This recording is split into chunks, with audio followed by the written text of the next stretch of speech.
in 2008 is a trough of the 54-month or 4.5-year cycle, and so we're expecting the next 54-month or 4.5-year cycle to occur in 2013. I'd need to zoom out a little bit to see it.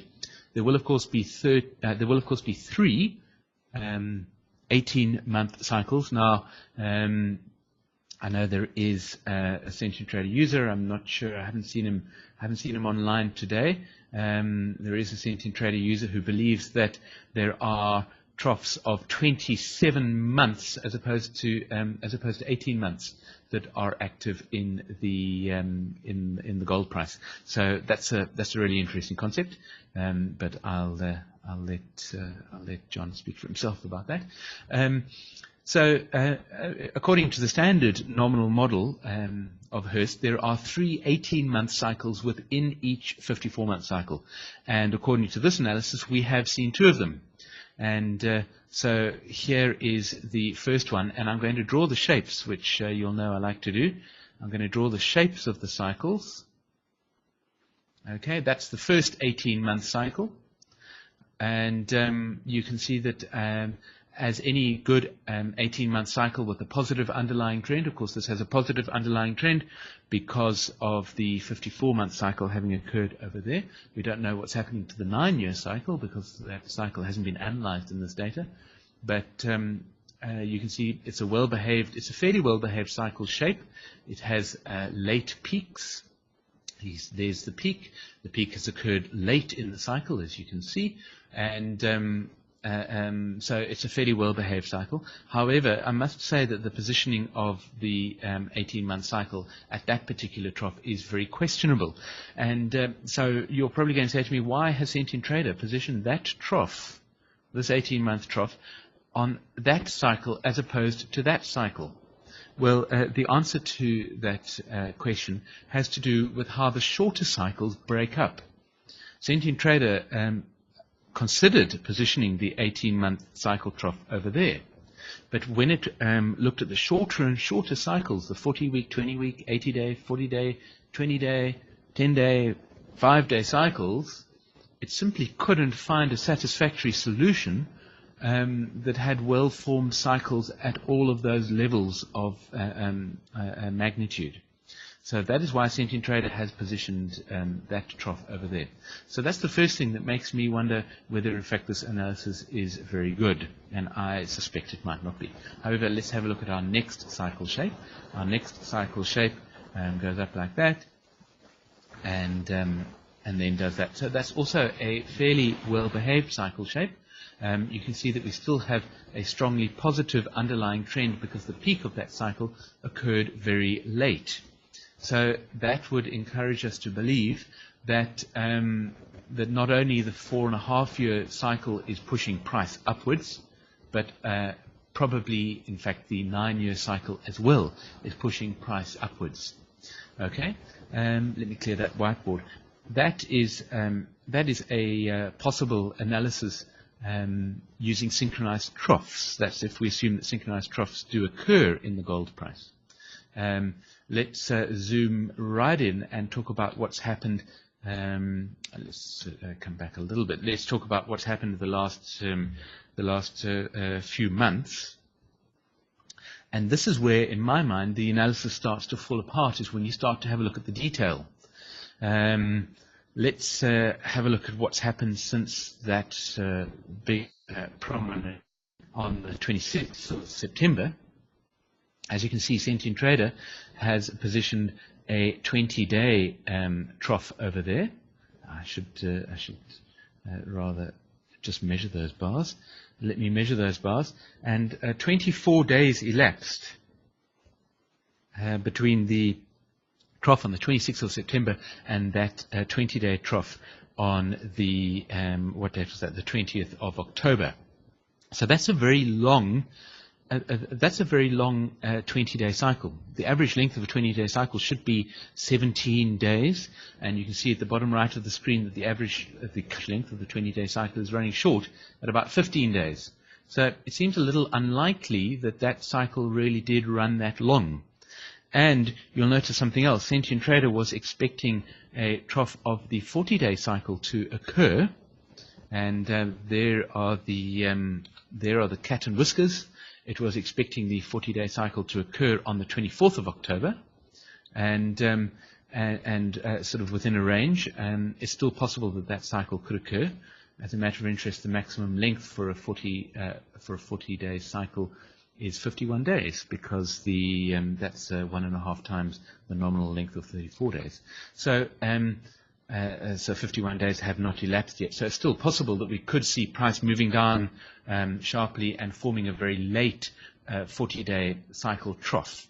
But this action is very unsatisfactory to my mind. It is possible that this trough here on the 1st of November was a trough of the 40-day cycle. But then, what was this trough over here? Let me just draw some sketches. If we say that this trough here was a trough of the 40-day cycle, then what was this trough here? Probably not the 20-day cycle, as it has been phased by Sentient Trader, and there isn't a satisfactory subdivision of cycles. It's possible, of course, that this trough here is effectively a straddled trough of the 20-day cycle. That's quite possible, and then this is a trough of the 10-day cycle, and then this is a trough of the 40-day cycle.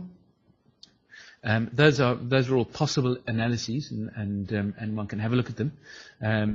But certainly, if one does that, then you end up having an inverted shape here. And I keep talking about the shapes; they're really very important. You have an inverted shape here. Look at this 20-day cycle. That's it there. That's a typical inverted shape. An inverted shape is always an indication of an analysis that it's just not quite right. This doesn't really work. It's possible, of course, there was some fundamental interaction which has caused the inverted shape. Most inverted shapes are caused by fundamental interaction, but that doesn't look very much like fundamental interaction to me. It looks like a very normal price movement. There haven't been any sudden dramatic moves. So my summary is that I'm not really very happy with this analysis. So having presented it to you, I'm going to now present you with another analysis. The reason why I believe that analysis doesn't really work is because I think that the cycles that influence the price movement of gold are synchronized at their peaks and not synchronized at their troughs. Now, so we can perform an analysis in Sentient Trader. We simply tell Sentient Trader to perform an inverted analysis, and Sentient Trader does it. Instead of plotting the analysis as diamonds at the bottom of the chart, it plots the analysis as triangles at the top of the chart. Hurst used triangles himself to show the position of peaks. So I took another leaf out of Hurst's book and have plotted the peaks as triangles at the top of the chart, and you will see that you can also plot the semicircles, which helps to visualize the analysis on a long-term time frame. Let me first of all show you the wrong chart. This one here, and this is an inverted analysis as well. Let me plot the semicircles. There's something very, very dangerous about this analysis, and that is that the analysis goes all the way up to the left-hand edge of the chart. That's a very, very dangerous thing to be aware of when you're performing an analysis using Sentient Trader, because Sentient Trader doesn't know what happened just a few months before that, and it's possible that it has miscalculated in positioning that peak. However, I am going to talk about it because it makes for interesting conversation. I find conversation about analysis of charts interesting. I hope you do. So what do we have here? We have synchronized peaks, okay, and the analysis goes all the way up to the nominal 9-year cycle. In fact, Sentient Trader has found the 9-year cycle to be running long, as Hurst said we should expect in the price of gold. And the 9-year cycle, I hope you can read that detail up at the top right corner of the chart, is in fact 10.4 years long.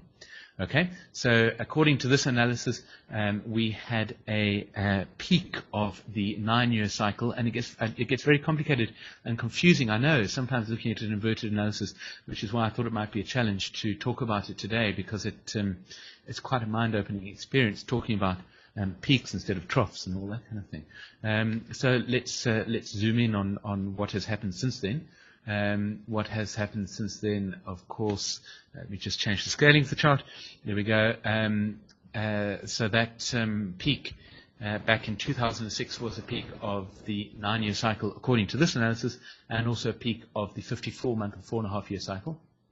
And according to this analysis, we have since then had 3 full 18-month cycles, and of course that means that we have had a synchronized peak of the 4.5-year cycle, which according to this analysis occurred on the 6th of September this year.